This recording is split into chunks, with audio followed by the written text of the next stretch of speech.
ದೇವಸ್ಥಾನ ಅಥವಾ ದೇವಾಲಯ ಎಂದರೆ ಧಾರ್ಮಿಕ ಮತ್ತು ಆಧ್ಯಾತ್ಮಿಕ ಚಟುವಟಿಕೆಗಳಿಗೆ ಮೀಸಲಾಗಿರುವ ಸ್ಥಳವೇ ದೇವಸ್ಥಾನ. ಅನೇಕ ಧರ್ಮಗಳ ನಂಬಿಕೆಯ ಪ್ರಕಾರ ದೇವಸ್ಥಾನವು ದೇವರು ನೆಲೆಸಿರುವ ಸ್ಥಳ. ಸಾಮಾನ್ಯವಾಗಿ ನಮ್ಮ ಹಿಂದೂ ದೇವಸ್ಥಾನಗಳ ದೈವ ಸನ್ನಿಧಿಗೆ ಆಭರಣ ಭೂಷಣವಾಗಿ ಗೋಪುರಗಳು ನಿರ್ಮಿಸಲ್ಪಟ್ಟಿರುತ್ತವೆ. ದೇವಸ್ಥಾನ ಎಂದರೆ ಸಾತ್ವಿಕ ಕಂಪನವಿರುವ ಸ್ಥಳ. ಈ ಸಾತ್ವಿಕ ಕಂಪನವಿರುವ ಸ್ಥಳವನ್ನು ನಾವು ನಿಮಗೆ ಈಗ ಪರಿಚಯಿಸುತ್ತಿದ್ದೇವೆ. ಹೌದು, ಈಗ ನಾವು ಮಾತನಾಡುತ್ತಿರುವ ದೇವಸ್ಥಾನವೇ ಶ್ರೀ ಮಂಗಳ ಕಾಳಿಕಾ ಮಾತೆ ಸನ್ನಿಧಿ. ಮೊದಲಿಗೆ ಶ್ರೀ ಮಂಗಳ ಕಾಳಿಕಾ ಮಾತೆ ಸನ್ನಿಧಿಯ ಇತಿಹಾಸವನ್ನು ತಿಳಿಯೋಣ. 1949ರಲ್ಲಿ ಬೆಂಗಳೂರಿನ ಗಾಯತ್ರಿ ನಗರದಲ್ಲಿ ಕಾಳಿಕಾ ದೇವಿಯ ಒಂದು ದೇವಸ್ಥಾನವಿತ್ತು. ಮಂಗಳ ಕಾಳಿಕಾ ಮಾತೆಯ ಸಂಸ್ಥಾಪಕರಾದ ಶ್ರೀ ವೆಂಕಟರಾವ್ರವರು ದೇವಿಯ ದೇವಸ್ಥಾನಕ್ಕೆ ನಿತ್ಯವೂ ಪೂಜೆ ಮಾಡುತ್ತಿದ್ದರು. ಕಾರಣಾಂತರದಿಂದ ದೇವಸ್ಥಾನದ ಪೂಜಾರಿಯ ಉದ್ಯೋಗವು ಮೈಸೂರಿಗೆ ವರ್ಗಾವಣೆಯಾಯಿತು. ಪೂಜಾರಿಯು ಮೈಸೂರಿಗೆ ಹೋದ ನಂತರ ಯಾರ ಜವಾಬ್ದಾರಿಯೂ ಇಲ್ಲದೆ ದೇವಸ್ಥಾನವನ್ನು ಮುಚ್ಚಬೇಕಾಯಿತು. ಇದನ್ನು ನೋಡಿದ ಸಂಸ್ಥಾಪಕರು ಆ ದೇವಸ್ಥಾನದ ವಿಗ್ರಹವನ್ನು ಕನಕಪುರದ ಓರ್ವ ದೇವಿಯ ಭಕ್ತನಿಗೆ ಒಪ್ಪಿಸಿದರು. ಅದಾದ ನಂತರ ಸಂಸ್ಥಾಪಕರು ತಮ್ಮ ಸಂಸಾರದ ಜವಾಬ್ದಾರಿಯಲ್ಲಿ ನಿರತರಾದರು. ಕಾಲಕ್ರಮೇಣ ದೇವಿಯ ದರ್ಶನವಿಲ್ಲದೆ ದೇವಿಯನ್ನು ಕಳೆದುಕೊಂಡರು. ಅವರ ಮನಸ್ಸು ದೇವಿಯ ಹುಡುಕಾಟದಲ್ಲಿ ಚಂಚಲವಾಗುತ್ತಾ ಸಾಗಿತು.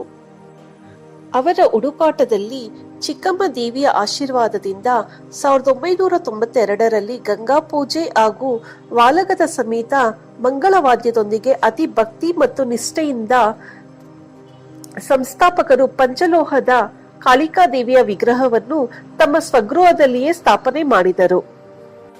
ದೇವಿಯು ಆ ಸ್ಥಾನದಲ್ಲಿ ಸ್ಥಿರವಾಗಿ ಉಳಿಯಲು ಭಕ್ತರ ವಾಗ್ದಾನಗಳನ್ನು ನೀಡುತ್ತಾ ಆ ಮನೆಯಲ್ಲಿಯೇ ತಾಂಡವವಾಡುತ್ತಿದ್ದಳು. ಕಾಳಿಕಾ ದೇವಿಯನ್ನು ಗಾಯತ್ರಿ ನಗರದಲ್ಲೂ ಹಾಗೂ ರಾಜಾಜಿನಗರದ ಉದ್ದದಲ್ಲೂ ಸ್ಥಿರವಾಗಿ ಉಳಿಸಿಕೊಳ್ಳಲಾಗದೆ ಸಂಸ್ಥಾಪಕರು ಒಂದು ನಿರ್ಧಾರವನ್ನು ಮಾಡಿದರು. ತಾವು ವಾಸವಾಗಿದ್ದ ಬಸವೇಶ್ವರ ನಗರದ ಜಾಗವನ್ನೇ ಅರ್ಧ ಭಾಗ ಮಾಡಿ ದೇವಿಯ ದೇವಸ್ಥಾನವನ್ನು ಕಟ್ಟಿಸಿ ಉಳಿದ ಅರ್ಧ ಭಾಗದಲ್ಲಿ ತಾವು ವಾಸಿಸಲು ನಿರ್ಧರಿಸಿದರು. ಸಂಸ್ಥಾಪಕರು ನಿರ್ಧಾರ ಮಾಡಿದ ನಂತರ ಆ ದೇವಿಯೇ ಮುಂದೆ ನಿಂತು ಯಾವುದೇ ಆಚರಣೆ, ವಿಘ್ನ, ದೋಷ ಇಲ್ಲದೆ ತಮ್ಮ ಗುಡಿಯನ್ನು ತಾವೇ ಸ್ಥಾಪಿಸಿಕೊಂಡರು. ಜೂನ್ 1998ರಲ್ಲಿ 48 ಕಳಸಗಳನ್ನು ಸ್ಥಾಪಿಸಿ ಕಳಸ ಪೂಜೆ, ನವಗ್ರಹ ಪೂಜೆ ಹಾಗೂ ಅನೇಕ ಹೋಮಗಳನ್ನು, ಹವನಗಳನ್ನು, ಯಜ್ಞಗಳನ್ನು ನಡೆಸಿ ಜೂನ್ 14ನೇ 1998ರ ಶುಭ ಮುಹೂರ್ತದಲ್ಲಿ ಕಾಳಿಕಾ ದೇವಿಯ ವಿಗ್ರಹವನ್ನು ಸ್ಥಾಪನೆ ಮಾಡಲಾಯಿತು. ಅಲ್ಲಿಂದ ಮುಂದೆ ಧರ್ಮದೇವತೆಯಾದ ಕಾಳಿಕಾ ದೇವಿಯು ತನ್ನ ಭಕ್ತರ ರಕ್ಷಣೆಗೆಂದು ಮಂಗಳ ಕಾಳಿಕಾ ಮಾತೆಯ ರೂಪದಲ್ಲಿ ನೆಲೆಸಿದಳು. ಕಾಳಿಕಾ ದೇವಿಯು ಜಗನ್ಮಾತೆಯಾಗಿ ಸರ್ವಕಾಲಕ್ಕೂ ದುಷ್ಟ ಶಿಕ್ಷಣೆಗಾಗಿ ಮತ್ತು ಶಿಷ್ಟ ರಕ್ಷಣೆಗಾಗಿ ಎಂದೇ ಸ್ಥಾಪಿಸಲ್ಪಟ್ಟಿದ್ದಾಳೆ. ಈ ಪುಣ್ಯಕ್ಷೇತ್ರದಲ್ಲಿ ಮಂಗಳವಾರ, ಶುಕ್ರವಾರ, ಅಮಾವಾಸ್ಯೆ, ಪೌರ್ಣಿಮೆ, ಹಬ್ಬ ಹರಿದಿನಗಳು ಹಾಗೂ ನವರಾತ್ರಿಯ 9 ದಿನಗಳು ವಿಶೇಷ ಅಭಿಷೇಕ ಅಲಂಕಾರಗಳು ನಡೆಯತೊಡಗಿವೆ. ದೇವಿಯು ಧರ್ಮದೇವತೆಯಾಗಿ ಪೂಜೆ ಸ್ವೀಕರಿಸುತ್ತಿದ್ದಾಳೆ. ಭಕ್ತರು ಧೂಪ ದೀಪಗಳಿಂದ, ಗಾನ ಸಂಗೀತಗಳಿಂದ ದೇವಿಗೆ ಪೂಜೆ ಸಲ್ಲಿಸುತ್ತಿದ್ದಾರೆ. ದೇವಿಗೆ ಬಾಳೆ, ಒಬ್ಬಾಳೆಗಳಿಂದ ಅಲಂಕರಿಸಿ, ಸೀರೆ ಕೊಪ್ಪಸ ತೊಡಿಸಿ, ನಾನಾ ರೀತಿಯ ಹೂವು ಹಣ್ಣುಗಳನ್ನು ಅರ್ಪಿಸಿ, ಲಲಿತ ಸಹಸ್ರನಾಮ ಹಾಗೂ ದೇವಿ ಮಹಾತ್ಮೆಯನ್ನು ಓದಿ ಭಕ್ತಿಯಿಂದ ಪೂಜೆ ಸಲ್ಲಿಸುತ್ತಿದ್ದಾರೆ. ದೇವಿಯ ವಿಗ್ರಹ ಕಾಂತಿಯು ಅಪಾರವಾಗಿದೆ. ದೇವಿಯು ತಾನು ಮಾರಮ್ಮ, ಅಣ್ಣಮ್ಮ, ಚಿಕ್ಕಮ್ಮ, ಪಟಾಲಮ್ಮ, ಗುಟ್ಟಮ್ಮ, ಲಕ್ಷ್ಮಿ, ಸರಸ್ವತಿ, ಪಾರ್ವತಿ ಹೀಗೆ ಅನೇಕ ರೂಪಗಳಲ್ಲಿ ಅಲ್ಲಿ ನೆಲೆಯಾಗಿದ್ದಾಳೆ. ಈ ಪುಣ್ಯ ಸ್ಥಳದಲ್ಲಿ ದೇವಿಯು ತನ್ನ ಭಕ್ತರಿಗೆ ಅನೇಕ ಪವಾಡಗಳನ್ನು ತೋರಿಸುತ್ತಿದ್ದಾಳೆ. ತನ್ನ ಭಕ್ತರ ಕೋರಿಕೆಗಳನ್ನು ಈಡೇರಿಸುತ್ತಾ ದೇವಿಯು ತನ್ನ ಕೀರ್ತಿಯನ್ನು ಎಲ್ಲೆಡೆ ಬೆಳೆಸುತ್ತಾ ಅಲ್ಲಿ ಸ್ಥಿರವಾಗಿ ನೆಲೆಯಾಗಿದ್ದಾಳೆ. ಭಕ್ತರು ದೇವಿಗೆ ನಂದಾದೀಪ, ನಿಂಬೆ ಹಣ್ಣಿನ ದೀಪ, ಕೂಷ್ಮಾಂಡ ದೀಪ, ಅಕ್ಕಿ ಹಿಟ್ಟಿನ ದೀಪ, ಬೆಲ್ಲದ ದೀಪ, ತುಪ್ಪದ ದೀಪಗಳನ್ನು ಹಚ್ಚಿ ತಮ್ಮ ಕೋರಿಕೆಗಳನ್ನು ದೇವಿಗೆ ಸಲ್ಲಿಸುತ್ತಿದ್ದಾರೆ. ಭಕ್ತರ ಸಹಕಾರದಿಂದ ದೇವಿಯ ದೇವಸ್ಥಾನವು ಚೆನ್ನಾಗಿ ಅಭಿವೃದ್ಧಿಗೊಂಡು ಗೋಪುರದ ಸ್ಥಾಪನೆಯೂ ಸಹ ಆಗಿದೆ. ದೇವಸ್ಥಾನದಲ್ಲಿ ಗಣೇಶ, ಸುಬ್ರಹ್ಮಣ್ಯ, ಶುಕ ಮಹರ್ಷಿಗಳು, ಲಕ್ಷ್ಮಿ, ಸರಸ್ವತಿಯವರ ಪ್ರತಿಷ್ಠಾಪನೆಯೂ ಮಾಡಿದೆ. ಈ ಕ್ಷೇತ್ರದ ಇನ್ನೊಂದು ವೈಶಿಷ್ಟ್ಯವೇನೆಂದರೆ ತ್ರಿಶಕ್ತಿಗಳಾದ ಲಕ್ಷ್ಮಿ, ಸರಸ್ವತಿ ಮತ್ತು ಮಂಗಳಕಾಳಿಕಾ ಮಾತೆಯರ ದರ್ಶನವನ್ನು ಒಂದೇ ಸ್ಥಳದಲ್ಲಿ ದರ್ಶನ ಪಡೆದು ಪುನೀತರಾಗುವುದು. ಇಲ್ಲಿ ದೇವಿಯ ಉತ್ಸವ ಮೂರ್ತಿಯನ್ನು ಸಹ ಮಾಡಿಸಲಾಗಿದೆ. ಪ್ರತಿ ವರ್ಷ ಆಷಾಢ ಮಾಸದಲ್ಲಿ ವಾರ್ಷಿಕೋತ್ಸವ ಮೆರವಣಿಗೆ ಮಾಡುವಂತಾಗಿದೆ. ನವರಾತ್ರಿಯ ವಿಶೇಷ ಅಲಂಕಾರದೊಂದಿಗೆ ಸರಸ್ವತಿ ಪೂಜೆ ಹಾಗೂ ಅಷ್ಟಮಿಯಂದು ದುರ್ಗಾ ಹೋಮ, ಗಣೇಶ ಹೋಮ, ನವಗ್ರಹ ಹೋಮ, ಕಾಳಿಕಾ ಹೋಮಗಳು ನಡೆಯುತ್ತಿವೆ. ಹಬ್ಬ ಹರಿದಿನಗಳಲ್ಲಿ ಪ್ರಸಾದ ವಿನಿಯೋಗ, ಅನ್ನದಾನಗಳು ನಡೆಯುತ್ತವೆ. ನವರಾತ್ರಿಯ ಸಮಯದಲ್ಲಿ ನವಶಕ್ತಿಗಳ ಅಲಂಕಾರ ಸೇವೆ, ಸರಸ್ವತಿ ದೇವಿಯ ಪೂಜೆ, ಶ್ರೀ ದುರ್ಗಾದೇವಿಯ ಹೋಮ, ಮಹಾಗಣಪತಿ ಹೋಮ, ಕನ್ಯಾ ಪೂಜೆ, ಸಾಂಸ್ಕೃತಿಕ ಕಾರ್ಯಕ್ರಮಗಳು ನಡೆಯುತ್ತವೆ. ಈ ತಾಯಿಗೆ ಭಕ್ತಿಯಿಂದ ಅಮ್ಮ ಎಂದು ಒಮ್ಮೆ ಕೈ ಮುಗಿದರೆ ಈ ತಾಯಿಯು ಧರೆಗಿಳಿದು ಬಂದು ಭಕ್ತರ ಎಲ್ಲ ಕಷ್ಟವನ್ನು ನೀಗಿಸುವಳು. ಈ ತಾಯಿಯಲ್ಲಿ ಭಕ್ತರು ಭಕ್ತಿಯಿಂದ ಬಂದು ಕೈ ಮುಗಿದು ತಮಗೆ ಬೇಕಾದ ವರಗಳನ್ನು ಬೇಡಿಕೊಳ್ಳುತ್ತಾರೆ. ಅಂದರೆ ಆರೋಗ್ಯ ಭಾಗ್ಯ, ಕಂಕಣ ಭಾಗ್ಯ, ತಾಯಂದಿರು ತಮ್ಮ ಮಕ್ಕಳ ಓದು ಬರಹದ ಬಗ್ಗೆ, ಕೆಲಸದ ಬಗ್ಗೆ, ಮನೆ ಕಟ್ಟಿಸುವ ಬಗ್ಗೆ, ಕುಟುಂಬದ ಬಗ್ಗೆ, ಹೀಗೆ ಅನೇಕ ಹಲವು ವರಗಳನ್ನು ಭಕ್ತರು ಪಡೆಯುತ್ತಾರೆ.